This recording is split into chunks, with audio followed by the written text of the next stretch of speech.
Hey Acers.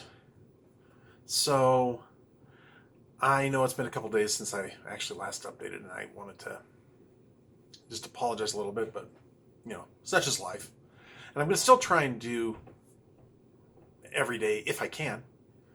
Trying a new angle, new camera setup, see if this actually makes any difference, and try not to get so much blue light on my face when I scratch my beard.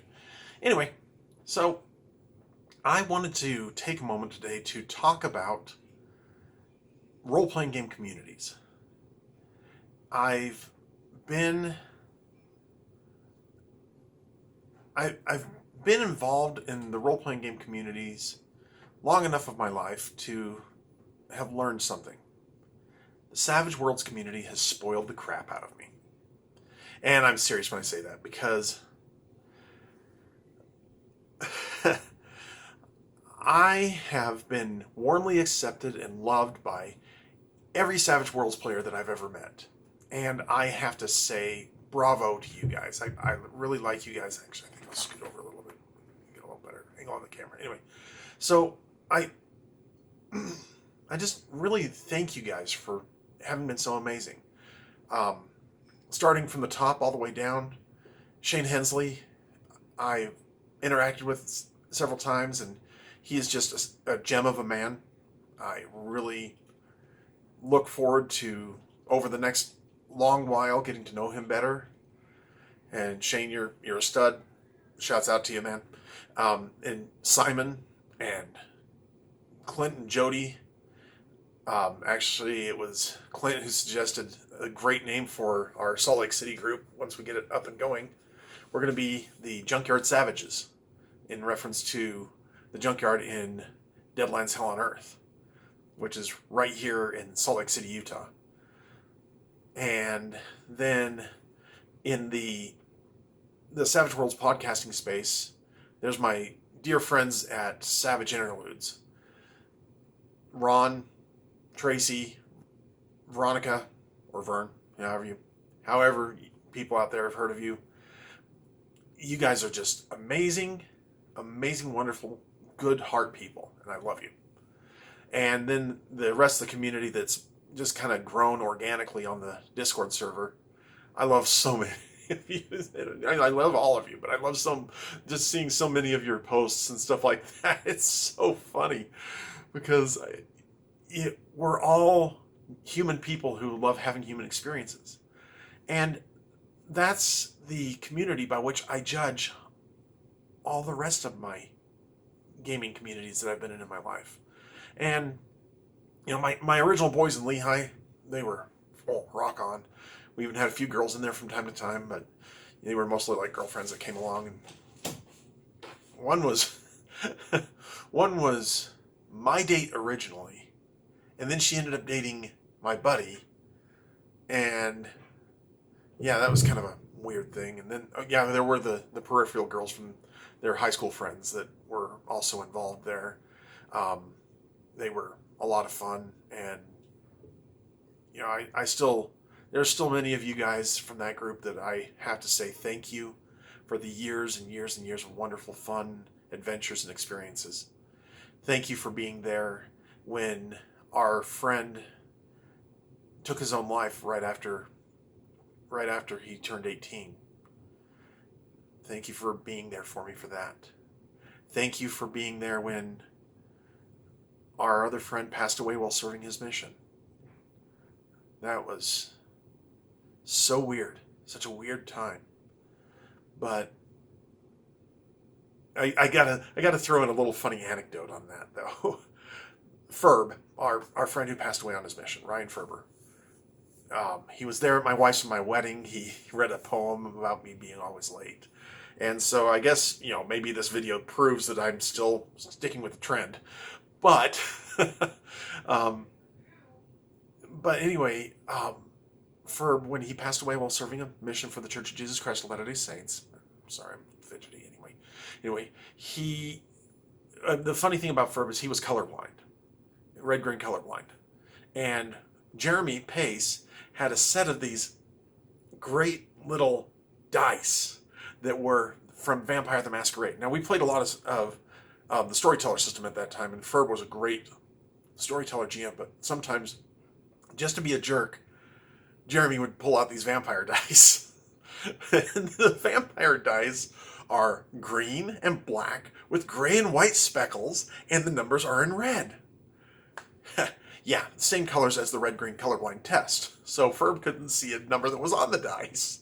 And so he'd always threaten to kill all the characters with whenever Jeremy broke those out. So anyway, it was just more of a running gag than anything. And so when we put Ferb in his coffin, just as we'd done with Tobin, who passed away at 18,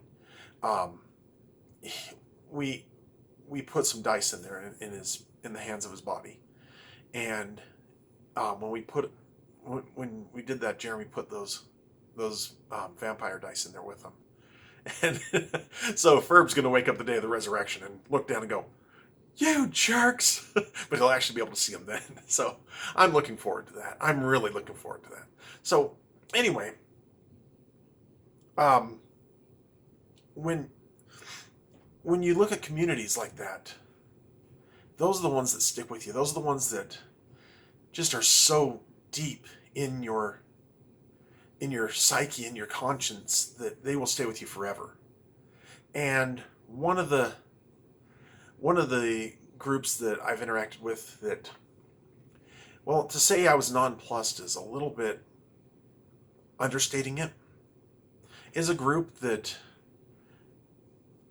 I won't necessarily name them here, just because there's still good people in the group, but their blatant decision at a very large convention coming up to only allow for Dungeons and Dragons, and nothing else matters unless it's Dungeons and Dragons, was a mistake. And that group, I don't understand their reasoning. I don't understand their desires to, let's see if this will make any difference.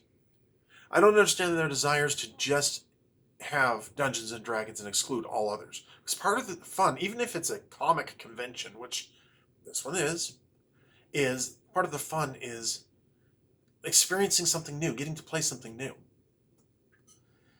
And last year, I was able to run Savage Worlds, specifically Harvey's Heroes, which is my adventure set in the It's Toon Time setting. I was able to run those, and I gave a very fun experience to people who paid for a charity game. And as a very experienced game master myself, I was more than happy to jump in and help out. And now, they asked me, they begged me to put my name on the contact list so they could contact me and get me involved this year. And I volunteered that quick. And they promised that I'd be able to get a volunteer pass, that I'd be able to run my games, that it was a really great opportunity, or so I thought. So I held off back in March when they ended the sale for that fan convention from getting my VIP pass, because I thought, I'm going to have a visitor pass or a volunteer pass anyway, because I'm going to be spending my whole time up in the game room just running games for people. I mean, I was willing to spend 36 hours of my life, almost a full work's worth of time, from 9 a.m. to 9 p.m., to Thursday, Friday, Saturday, just in the game suite, spending all that time there helping people have fun, getting more people into the suite, giving them an opportunity to play something that isn't D&D. Because I love D&D. You've heard me say it before, and I'll say it again. I love D&D. It is a lot of fun. I've played it since 2nd edition. I've actually played 1st edition. I've played 3rd edition. I think I've played 3.5. Didn't play 4. Just kind of I was out of gaming at that time. And then I also I've been playing 5 for years now. We played a whole Forgotten Realms campaign, game mastered by my buddy Evan. We played a whole we played a whole campaign of a Planescape campaign, and that was game mastered by my buddy Jeff, and that was so much fun. And it's actually the first time I've ever taken a character from level 1 to level 20 in a contiguous campaign, and it was great. It was so much fun. I really enjoyed it. Of course, I was playing something that I definitely enjoyed, and that was a Thri-kreen Psychic. So we had to kind of bend some rules around and figure out how we were going to do that, and use the Unearthed Arcana for Mystics is what Jeff decided to go with. Because so far, Dungeons & Dragons, you're failing me on the Psychics. On the Psionics, you're failing. This attempt to use it as a sorceress class, no, doesn't work. Does not work. Give me a Psionics handbook. The one you put out was pretty good, actually. I had it up there on the shelf for ages. And it's Jeremy's. But I really think that you're dropping the ball by just refusing to do psionics. And that does lead into, and I'll get into that some other time, but that does lead into is psionics magic or psionics some other power? Because we can't explain it in the cosmology of D&D, therefore it must be a magic kind of thing, and so anti-magic things can make it go away. And that's something I didn't agree with the Mystic Unearthed Arcana, but maybe there should be just like more of a PowerPoint tracking thing. I don't know. I can't tell you the solution, but I can tell you that there is a problem. And I really think that you need to figure something out. I'm glad to actually sit down and put my mind to the problem, because psionics, I'll have to do a whole video just on psionics, because I even though I mainly play Savage Worlds, and I love how Savage Worlds just solves the whole power problem. That is the genius of Savage Worlds, really right there for me. Because half of the D&D player's handbook is spells. And some of them are mechanically the same spell as another spell in the book. But because it's an ice trapping instead of a fire trapping, you need 2 separate entries. Whereas with Savage Worlds, here's the list of powers. Trap them however you trap them when you set them up, and you cast them, manifest them, create them using weird science. They're your one superpower using gifted. I mean, it's a really well put together system. And you know, it's well put together people too. I don't know why that group, getting back to my other story, I don't know why that group decided to come out and say, nope, if you're not doing 5th edition D&D, 3rd level characters going through an adventure, we don't want you. I was willing to give 12 hours a day for 3 days of my life to get more people up to that con suite. Because sometimes you don't want to play D&D. Sometimes you want to play a superhero game. Sometimes you want to play a sci-fi game. Sometimes you want to play an investigative mystery game. Sometimes you want to play a pulp game and punch out Nazis. I mean, who doesn't want to punch out Nazis? The thing is that all of these things are things that Savage Worlds allows me to do. And I really think that they made a mistake. And part of that mistake they're not going to rectify. It's the fact that they pushed me out. And now I can't get a VIP pass because I'm not going to spend $300 to get the VIP pass. So but my kids are going. So, and they got VIP passes because they got those for Christmas. And my son loves me for that. Thank you. And so, yeah, I'm going to be going on a $50 regular pass. And I'll probably still spend all of my time up in the game suite, either writing my stuff or playing if anybody wants to come play with me. So, yeah, I will just have to say that if you find me at that convention, come on up and hang out with me and play Savage Worlds with me. I'll be glad to give you an adventure.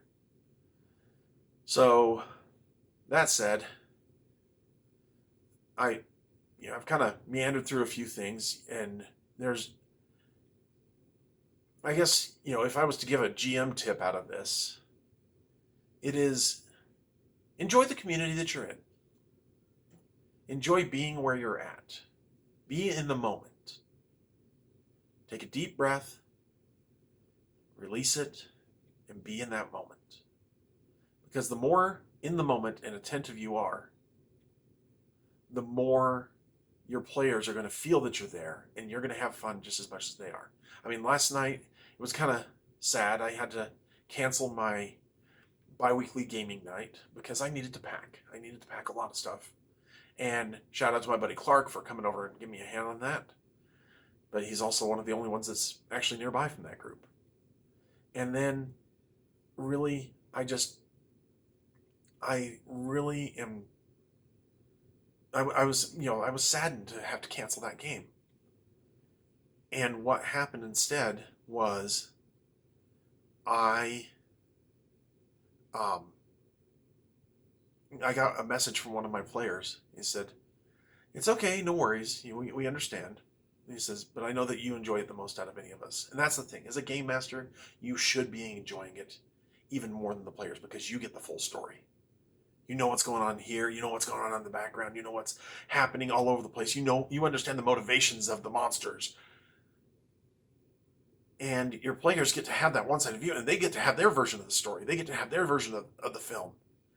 Because it's all about that fifth wall, that special level, because it's what John Wick says in his book Play Dirty, which I haven't met John Wick yet, but I will meet you someday, dude. You are an amazing game master and an amazing game writer, and I've watched a lot of your videos and I've read a lot of your books. I've been following you in role-playing games since 7th Sea, the original one that you wrote with your ex-wife. And hey, you guys still wrote an amazing tale, and I'm very glad that I own the hard copies of it and quite a few of the Nation books and things like that. But John put it in the way that basically role-playing gaming is like being in the movie and being the audience of the movie at the same time. I know I've said this before, but that's really where it comes from. It's being able to tell the story that you really wish you could have seen on the screen. So, game masters, give that adventure. Pay attention to what your players are asking for. When they put in a hindrance, using Savage Worlds again, when they put in a hindrance or a flaw that talks about the character, that gives depth to the character, let them play into it.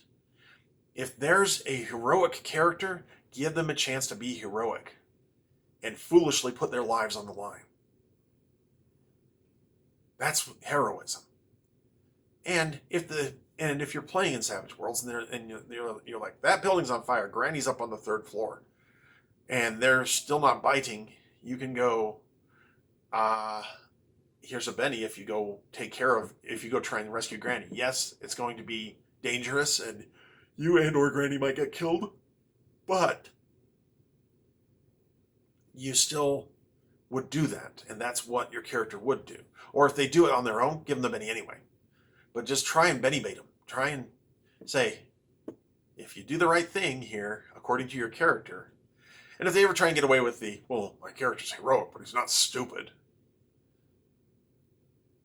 Heroic means putting yourself before others. That's what it means, guy. So, that's my ramble for today. Maybe I just call these videos Savage Rambles or something like that. I don't know. But I do know this. I really appreciate you guys. At Ace Role-Playing Games, we're gaming for good. And I'm trying to help bring this attitude of the Savage Worlds community to all of gaming. that attitude of acceptance and love. And it doesn't matter who or what your identity is. Ultimately, we all identify as human, and we will all be gaming for good and in this together.